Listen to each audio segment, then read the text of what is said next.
All right, welcome back to another episode of Beer, Bacon, and Bros. If you're a Braves fan, obviously you're probably celebrating as we've gotten Matt Olson, and probably a little brokenhearted too because we're going to have to say goodbye to Freddie Freeman, likely. We're going to do a little bit of reaction to the Olson trade. His new deal also just came out today, 8-year, 164, I think. 168. 168 was the It's exact like numbers. 21 a year. Basically 21 a year. And then we're going to talk about the Atlanta Braves roster and our chances of winning a championship going back-to-back, being the first team to do that since the Yankees did it in 99 and 2000. 90. It was either 98, 99 or 99, 2000. Yeah, one of those. One of those 2000 years was when the I Subway was. Series, so yeah, it would have been 99, 2000. Okay, yeah. When I was a baby. So, Yeah. all right. So first thing with the trade, I know I was a huge Freddie Freeman fan. He was my favorite player since Chipper Jones retired. I think we mentioned that obviously in Freddie's video that we also did. But I mean, I think we all love Freddie. you both have said some great things off air. Matt Olson's numbers, the money, the opportunity to kind of re-sign some of these as of right now, if you compare last year's production, we got better for less. Yeah, Absolutely. We got better player for less money. yeah. I think we covered it before, but statistically, Olson put up better numbers in like 5 major categories than Freddie. He had more doubles, had more homers, had more RBIs. His OPS and his slugging was much better than Freddie's. Which are pretty, in my opinion, Which are pretty important Yeah, for a batter, for a hitter.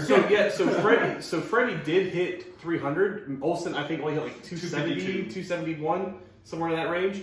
But if you look at it, the hits were only off by like 30 hits.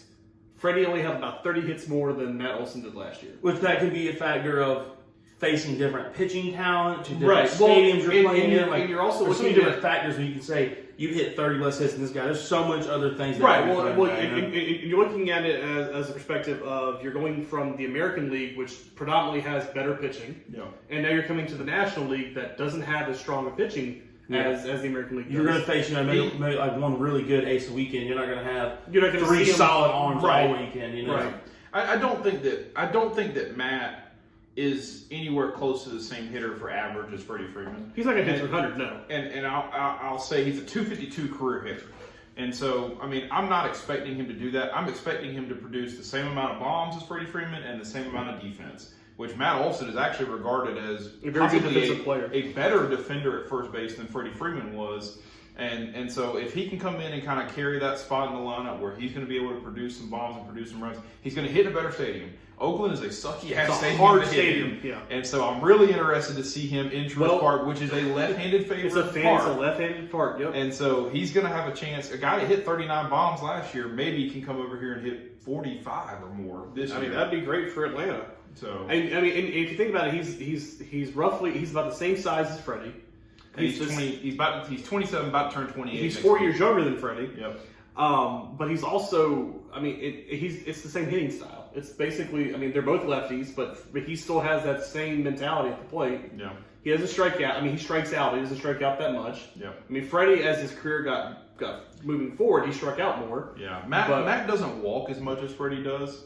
But again, when you come back to what you brought up, if I'm going to pay this man $21 million instead of $30 million, I'll take less walks and some more strikeouts and a lower batting average to save $9 million where I can go get a pitcher or outfielder. Well, and see, that's what's going to help us now because we're in talks to bring Jock Peterson back. Jorge Soler is picked back up. Eddie Rosario could come back. So and there's also talks of them going after another arm. So you could look.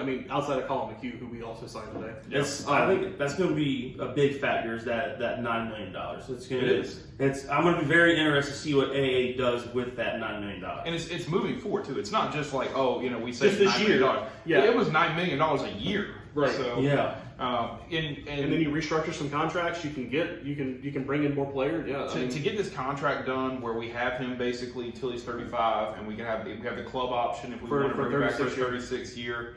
Just great stuff because the 6-year 180 that was being last offered to Freddie puts him at 38. There's a huge difference between 35-year-olds and 38-year-olds in the MLB. Yeah, there is. Look at Albert Pujols. Well, that's the biggest thing.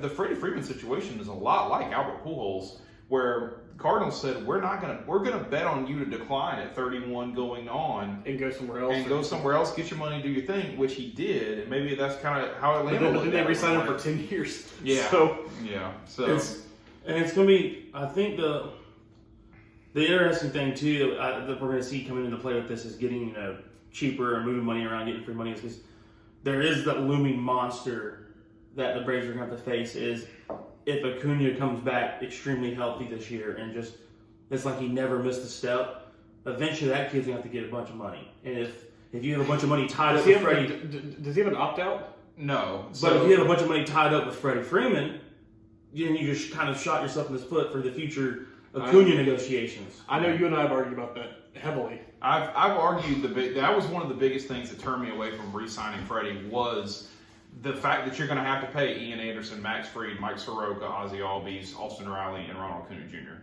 Because that core, no matter what, needs to stay together. You have to keep that core. That core carried us to most of the You maybe can move on from Ozzie, and I'd be okay with it. Or I don't think they'll let Ozzie. Well, they could let Ozzie go, but they could let Ozzie go. But I think you have to have Austin Riley, especially at 24. The power that he's bringing, the guy's going to bat 300. Acuna is obviously a top 2 player in the MLB right now.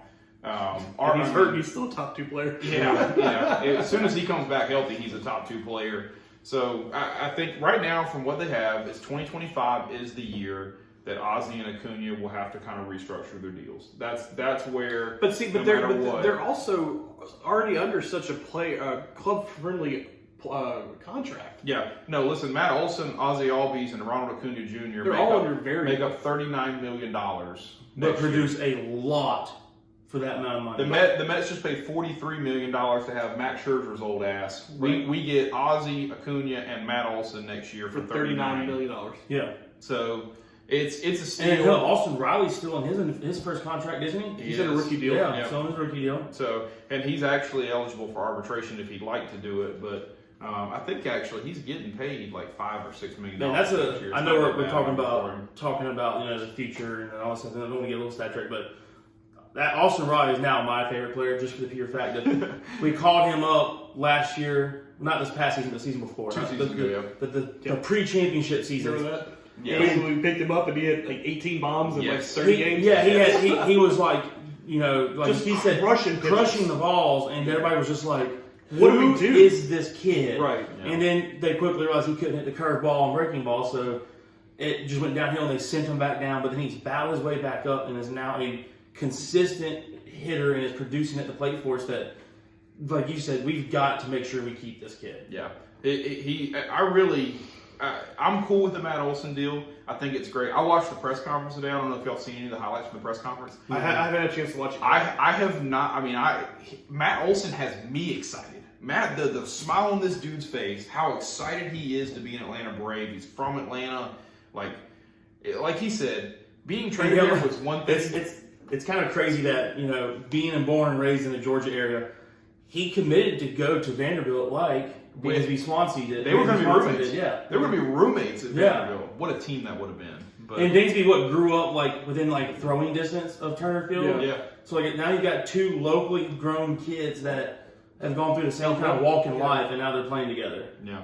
They're going to be throwing, getting people out with each other to turn some double plays. But Matt was talking about how awesome it was. He knew he was going to get traded. All those rumors had been going around and everything. Actually, he was deathly afraid of because he got married in November. And he was deathly afraid that he was going to get traded in November, the day of his wedding or something. Somebody was just going to come up to him on his way and be like, "Yo, man, you got traded!" But thinking about Oakland being such a small market team. So they knew that they're going to ship him and Matt Chapman. Yeah, they got to keep moving people around. They do that every year. Yeah. Oakland always seems to get a really good, 3 or 4 players, and then they just trade them all away. They have to because they can't afford to pay them. Well, yeah, because they did that with a small market with Yoenis Cespedes. Remember when Cespedes was out there? Yeah. And just absolutely crushing Bombs. pitches? Bombs. Yeah, and then he comes out here to the East Coast and he can't do shit. He gets hurt. Can't bat 200. I hope Matt Olson doesn't have that curse, but it's great when you see players like that are they're not upset, but they're like hell. I'm already they take the press conference from the car driving to Atlanta. They're that excited. When he gets here, he's going to put everything he's got into being the same player, if not better. The funny thing for him was he wasn't expecting the contract extension. So when he talked in the press conference today, he was not. He was very excited to be in Atlanta. He was kind of anticipating it. He knew there was obviously some talks, and he felt like he was the backup plan if Freddie Freeman didn't work out. But then he gets here, and the first thing AA says is, "Hey, we're going to get you on a long-term deal. We're going to get you some money." And so he and his agent kind of weren't thinking. They literally accepted the first deal that AA offered them. They didn't negotiate. They didn't try and get more money. They didn't do nothing. Cool. He literally was like, "Are you serious? Yeah, I'm taking that." And so you got to love that. I mean, the guy's excited. I think that's a kid that wants to play baseball. I love Freddie so much. I really do. But Matt Olson wants to be here. Matt Olson wants to be a part of this team, and Matt Olson wants to win a championship. And you've seen, and there's plenty of times in all kinds of sports across the world that when you've got the kid that wants to be there and play in that sport, he's playing for the name, as Gretzky said, he's playing for the name on the front of the jersey, not the name on the back. Yeah. Those are the kids that are going to produce more for you and be the better guy in the long run. And like Chris said, so much love and respect for Freddie, but I think the ego got in the way. I think the business decision for him and his family just wasn't right. And I'm okay with that. I really respect Freddie for that, because I would have a hard time telling my child not to do what Freddie's doing. See the market, take the offers, figure out where you're going to spend the rest of your career, because this is it for Freddie. This is the last contract for Freddie Freeman. Especially if he's asking for 6 years. Yeah. So I don't know if it's I haven't figured it out yet, but I don't know if it's the business decision or if he just kind of got greedy. Because to me, it feels like he kind of got greedy too. Yeah. So if Atlanta can keep the infield together, they can figure out the outfield in a way that is actually going to benefit. I really do think they need to get out of the Ozuna contract somehow. For whatever reason, it seems like we're trying to keep his ass and get rid of everyone else. But I don't understand that. I think they're bought in on Ozuna being the DH. I think he actually was very successful in the DH. I'm fine with him being DH. What scares me is now you're going to have to put Guillermo Heredia out in left field, because Duvall's going to be your center fielder if he's still on the team. He is. He's got the out. But then you got to figure out. So Duvall's going to be your center fielder, because Duvall played a great center field last year. Yeah, Duvall was great in center field. But then I don't think Acuna will play center field. I don't like him in center. I like him in right. Yeah, I like him in right. I do not like him going to center. You put him in center. That's where he gets hurt. Yeah. You put him out in center. You leave him in right. Let him play in that short porch. So are we going to try to pick up Rosario, Soler, or Peterson? So Chris and I talked about this earlier. Because the Soler talks for a second there, it seemed like he was gone. But now all of a sudden, back in yeah. I personally like Soler. I mean, I know he strikes out a lot. I know you're really big on he's strikeouts. He's a bomb guy. I mean, he dropped a nuke on Houston. It's still yeah. I mean, if I could have 2 out of the 3, I would want Soler and Rosario. I do think Rosario is going to be the more rounded hitter when it comes to the stat line. But he's going to hit all the columns, and like you said, Soler's going to be in the more power, but Rosario's going to be the more well-rounded. But I mean, Soler's not bad in the field either. I mean, I think Rosario is probably a better defensive player. He is. But I mean, I think he is a tad bit quicker too. Soler's definitely still better than Marcell Ozuna if we had to try to even play him in the field. And that's kind of the thing that they got to get figured out. I think Atlanta is playing with some things here to where maybe, with all the names that we're throwing out, Marcell Ozuna still has to be the DH. But I wouldn't be surprised if Atlanta's not playing the field here to see if there's an older guy that can come in and be a great DH for them. And then they may feel comfortable to fit Marcell Ozuna back out left, Acuna in right, and then Duvall in center long term. But for me, I do like the Rosario. And the biggest thing for me is a bat that's left-handed. Because that would be Rosario or Jock Peterson. But Jock Peterson strikes out, and he's not a consistent hitter. But listen, Jock has won back-to-back championships. Oh, I know he has. And so the man's doing something right. I think he had. It seemed like he had a shit ton of fun winning it in Atlanta. Yeah. Oh, he absolutely loved it. I feel like he might be pushing business a little bit aside and be willing to accept something different. A one-year contract for $10 million. Yeah. Which is a good deal for him. I mean, it's not. That's about where he That's a lot of money. Though. But you're not overpaying. Yeah. You're not overpaying for him. You're not going out and spending like we did with Charlie Morton, giving $22 million for a year. That was stupid. I know you don't like that trade. Was stupid. Or that move, but it's Jocktober. Like $10 million, I think it's any team out there would pay him $10 million for 1 year. Probably. Absolutely. So, the Drew Waters aspect of it is interesting too, right? Drew's 23 years old now. He's an early first-round pick, a guy that's a consistent hitter and can play, I think, not a long-term center field, but maybe one of the two. He can play short-term. But my problem with Drew is I don't want it to become another issue like we had with Pache. Pache came up. Pache was fantastic in center field. Couldn't hit with the shit. Yeah. I don't want that to happen to Drew to where it gets to his head that you're playing in Now you're not playing for Gwinnett anymore. You're playing for Atlanta. You're in Truist Park.